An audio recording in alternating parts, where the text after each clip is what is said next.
The next speakers, Natalie Lloyd and Sophia Hill, have done a great deal to make me feel like I belong in Brighton. So Natalie Lloyd was the brave person who was with me through my first TED Talk experience, and she needed to be a brave woman to do the hand-holding. And together, Natalie and Sophia have created a way to combine some of my favourite things: conversation, connection and delicious food. You can't really say better than that, I don't reckon. But fed up with traditional networking, I mean, who needs traditional networking really? It's a load of crap, isn't it? That doesn't create a sense of belonging. They decided to find a better way, because there's always a better way, and they created something called Manna. Now, if you haven't experienced Manna, which I have to say I have, they bring together complete strangers for a delicious dinner. So, and if that in and of itself wasn't enough, and let me just tell you, by the way, catering, actually the person who does all the amazing chefery, cuisinery, incredible stuff with food is here. And I have to say, catering for the most extremely ridiculous of diets, and I will definitely include myself in that, is really quite extraordinary, but that's not what we're here to talk about. Because aside from the food menu, which, as I say, is rather amazing, there's a menu of conversation. And if that doesn't help you belong, then I have no idea what does. So here to tell you about it in a lot more detail, and to share their story, of course, welcome the fabulous Natalie and Sophia.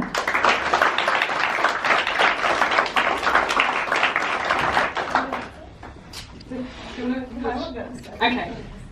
Just to confuse you, we're wearing exactly the same outfit, so that we felt like we belonged together. So our story starts out like most connections in Brighton, over coffee.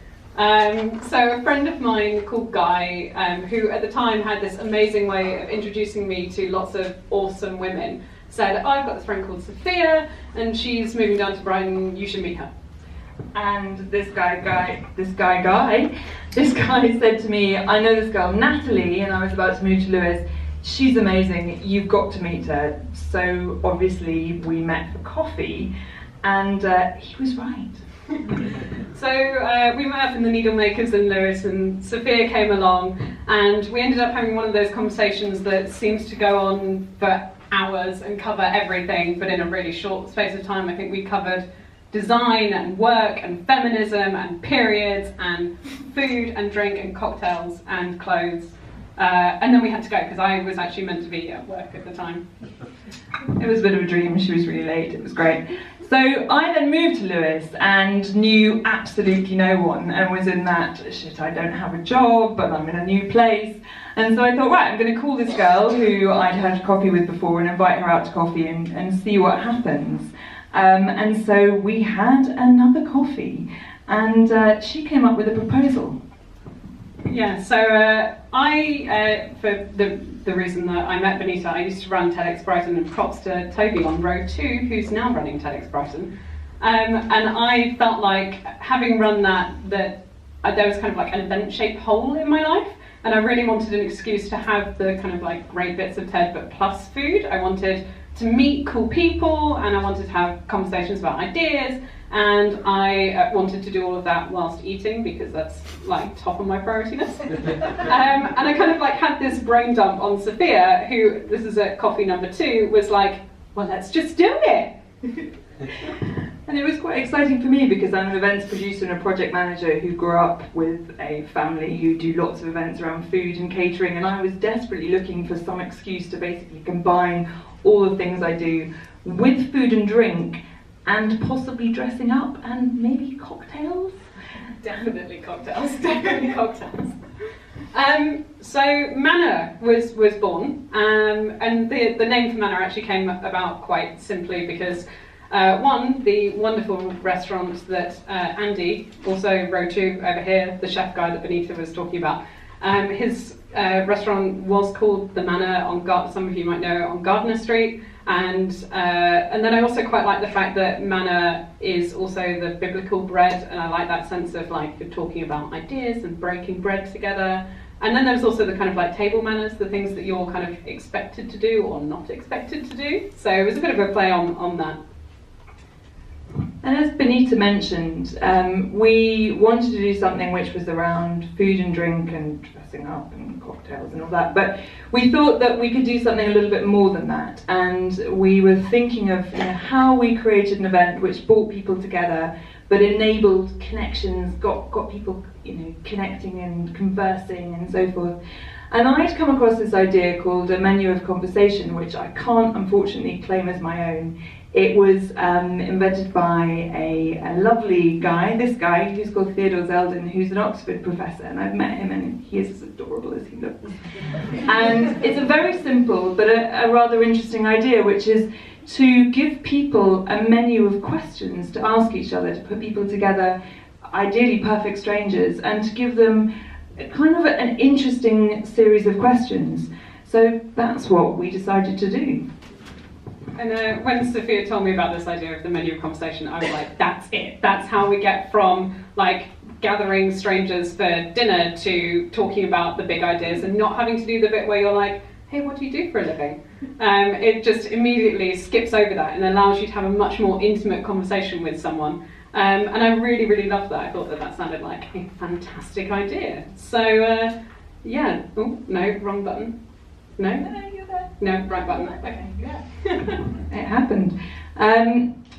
So having met twice, we got involved in some Google Docs, as you do when you're starting an event. We sent each other lots of excited Google Docs. And we came up with the idea of calling our first event Outspoken. We gave Andy a shout from the Manor and kind of went, right, we want to do a thing with women and food and cocktails. And he went, okay, yep, that can work. And basically Natalie invited a whole bunch of people that she knew.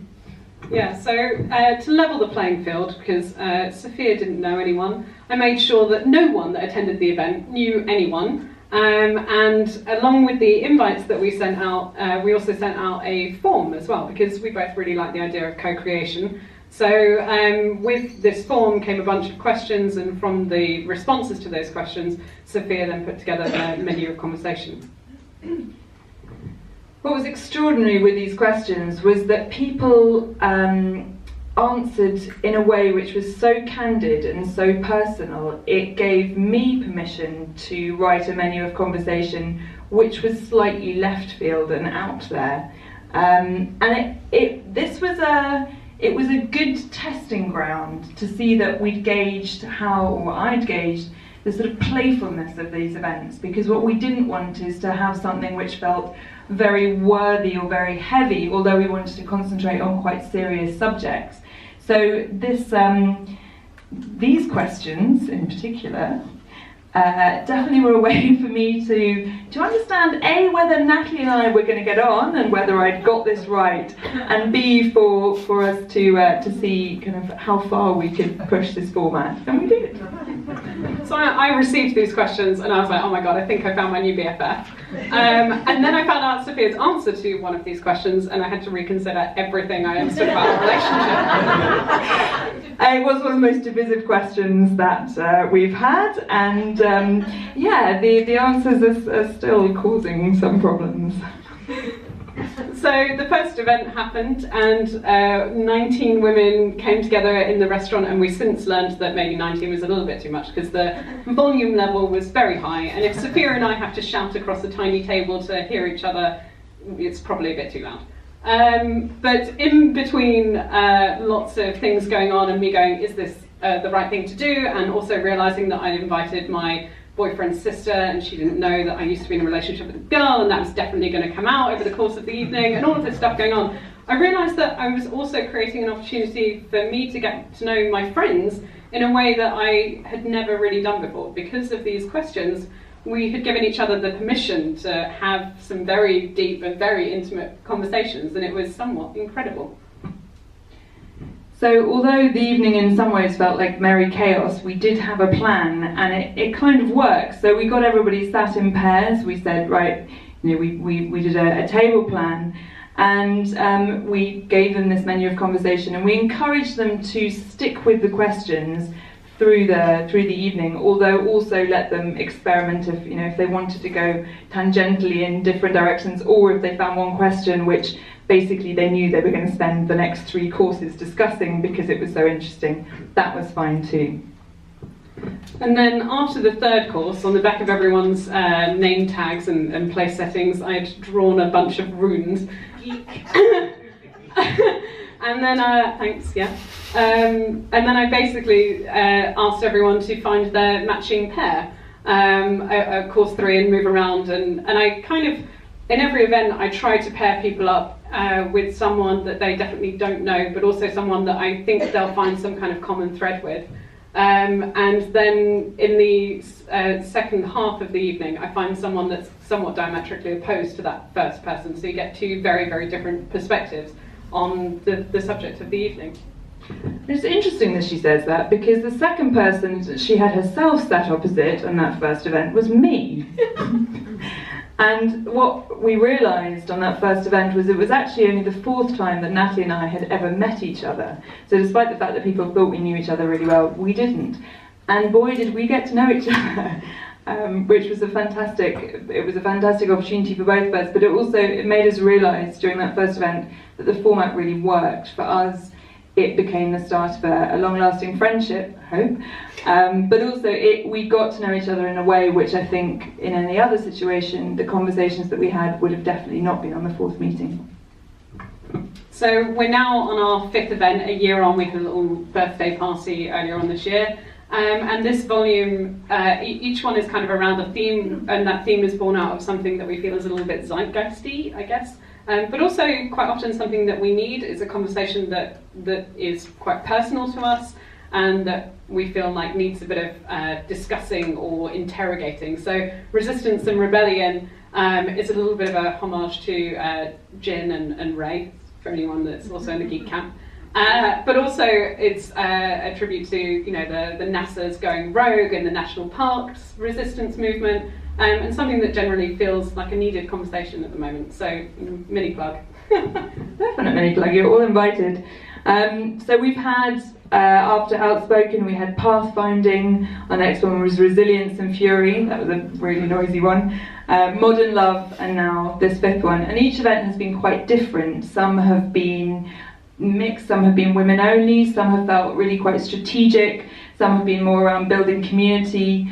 And we've seen some of the fruits of our labour in terms of connections made, collaborations happening, sort of happy accidents and people meeting each other.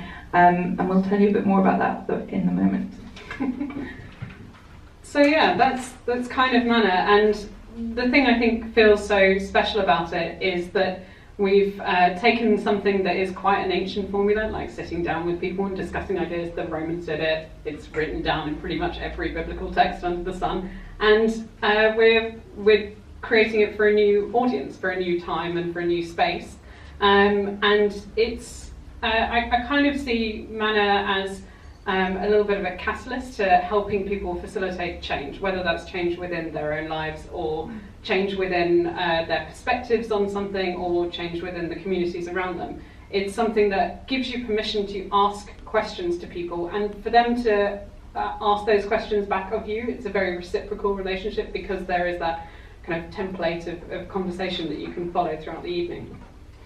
We're just going to whiz through in the last minute in a kind of slightly cheesy Facebook friend anniversary style montage, the various things which have happened from Mana. So, some of which are in this room. So the lovely Benita was serendipitously paired with a girl called Lucy, who'd been trying desperately to get hold of her the previous week, and they happened to be sat opposite each other, which was kind of amazing. And the 2 women down on the right corner here are now working together on an education conference. And despite my best efforts to warn him that Sophia is a very hot lady, Andy the chef fell in love with Sophia. And now they live together. It's true! Thanks, guys. And even better, I fell in love with this restaurant and I decided to rebrand it. And it's now called Common.